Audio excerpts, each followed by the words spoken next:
Hello there and a very warm welcome to another edition of the program. I'm Victor Matthias. Now, with the general elections getting closer, political players have been laying concerns over how the process will be conducted. And with the National Assembly yet to pass the election budget sent to them by the President and the President yet to assent to the Electoral Amendment Bill, more voices have joined in the call for passage and assent of both, and that will be our focus on the program today. But before we begin, let's take a moment and see what made the trends in the social media space in the past week.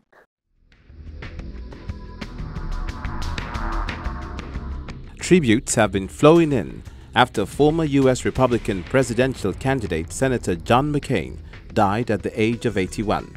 Family sources said he discontinued treatment for a brain tumor he was diagnosed for in 2017.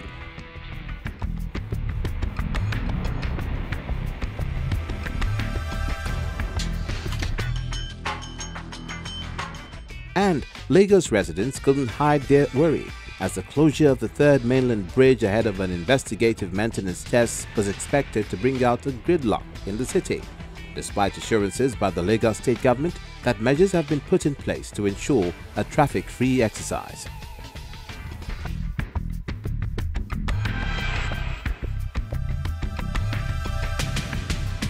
There was a social media outrage after 112 women who were protesting on the streets of Owerri, the Imo state capital, were arrested by officers of the Nigeria police.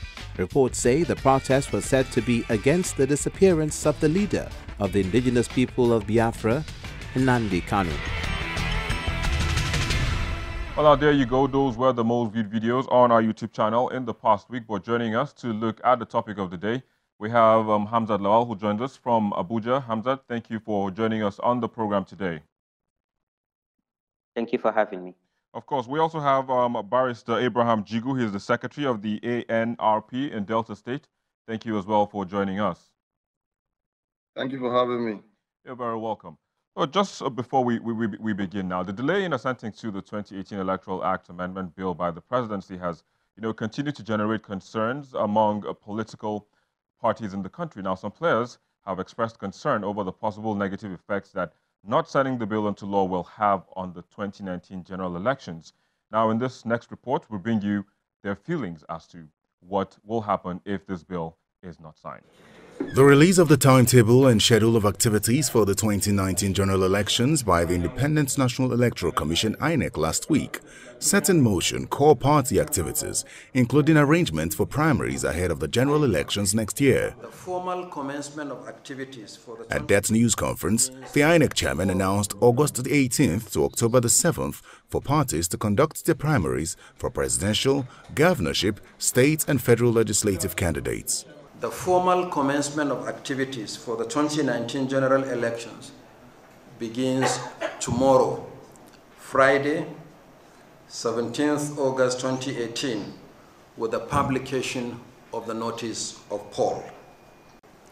This will be followed by the conduct of party primaries beginning from Saturday, 18th August 2018 to Sunday, 7th October 2018. Since that news conference by the INEC chairman last week, internal politics among political parties have intensified, with some aspirants increasing their lobbying to get their party tickets. Political parties are also sending notices of their primaries to INEC in compliance with the constitutional provision to send a 21-day notice to the commission. However, one major concern for some political parties ahead of the general elections is the delayed assent to the 2018 Electoral Act Amendment Bill by President Muhammadu Buhari. We need these laws to be passed to enable the electoral umpire prepare adequately, and also to encourage us, the participants, to be able to fully appraise ourselves of the new provisions. If the president is going to assent, let him assent. If he's not going to assent, let us know, so that we will know where we stand as a nation. Electronic transmission of results will go a long way to checkmate issues of rigging. So if Mr. President claims to be a Democrat, want to maintain the fact that he's now a converted Democrat from being from former military dictator, he should make sure that he has sent to this bill to save Nigerians this nightmare. What are we waiting for? It is most advised that the president sign it so that it doesn't cause a quagmire, a confusion, which can lead to the Congo option of disrupting the election timetable. The bill, which has 41 clauses, recommends, among other things, the elimination of electronic voting, safekeeping of the voters' register only in the federal, state and local government headquarters of INEC, and the disqualification of any candidate involved in electoral violence without including the political party. The bill also provides that the use of card reader for accreditation be made compulsory. The reconsidered bill was sent for presidential assent on the 2nd of August 2018 and acknowledged by the presidency on the 3rd of August the same year. The president has 30 days from the day of receipt to assent or decline his assent to the bill. Well, Hamza, let me just come to you to get your reaction straight away from that report, which you just heard. What do you think about this bill, about not signing the bill first and foremost? Well, I think that, again, every legislation that goes to the president for assent, the president has to take time to review this legislation before he puts his signature to it. But then again, why is it that we have few days to the election and the National Assembly are now passing a lot of amendments around the 2019 general elections? In as much as we know that the role of the National Assembly is to enact law, I think that before now, we should have planned effectively and passed all the legislations that we need. But then again, Mr. President have 30 days. And if he does not assent to this bill in 30 days, the National Assembly have the constitutional power to veto Mr. President and ensure this bill is passed into law. Oh, well, so, like you said, hopefully that is passed into law. But moving forward now, there's also the issue of the budget for the elections. How effective or how will that affect, the process come 2019?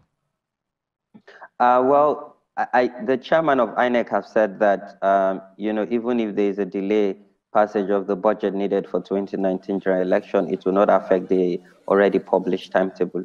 But I think that this is a call to action to particularly our legislators.